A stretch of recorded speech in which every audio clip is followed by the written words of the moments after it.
Hello and welcome to 7 Days. Zack Yusof here with a quick recap of some of the top stories from the last week. Dominating the headlines this week is the Panama Papers leak, which has caused a huge stir on a global scale, with the scandal making headlines all around the globe. Now, last Sunday, the International Consortium of Investigative Journalists published a massive leak of documents dubbed the Panama Papers. Now, the leaked papers, numbering some 11.5 million documents dating back 4 decades, are allegedly connected to Panama law firm Mossack Fonseca. The ICIJ reports alleges that the firm helped establish secret shell companies and offshore accounts for global power players, including associates of Russian President Vladimir Putin, a member of FIFA's Ethics Committee, as well as relatives of the leaders of China, Britain and Pakistan, as well as Ukrainian President Petro Poroshenko. Now, law firm Mossack Fonseca has denied any wrongdoing. The Kremlin has dismissed the allegations as a series of fibs aimed at discrediting Putin ahead of elections, whilst Britain, France, Australia and Mexico have all vowed investigations for possible tax evasion. FIFA's Ethics Committee said it has launched a preliminary investigation into one of its members, whilst US President Barack Obama has called for tax evasion to be tackled worldwide. Iceland's Prime Minister Sigmundur David Gunnlaugsson became the first major casualty of the Panama Papers revelations, stepping down on Tuesday after leaked files showed his wife owned an offshore firm with big claims on the country's collapsed banks.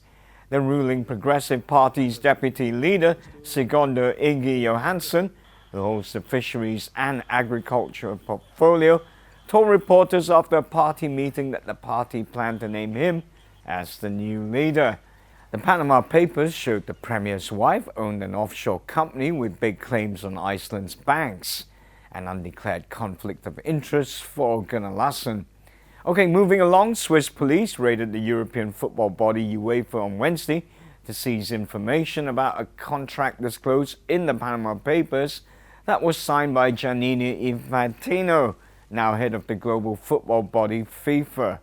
Recently elected Infantino joined a growing list of public figures and political leaders whose financial arrangements have come under scrutiny after the release of the Panama documents, which have caused public outrage all over the world as to how the rich and powerful can hide money to avoid taxes.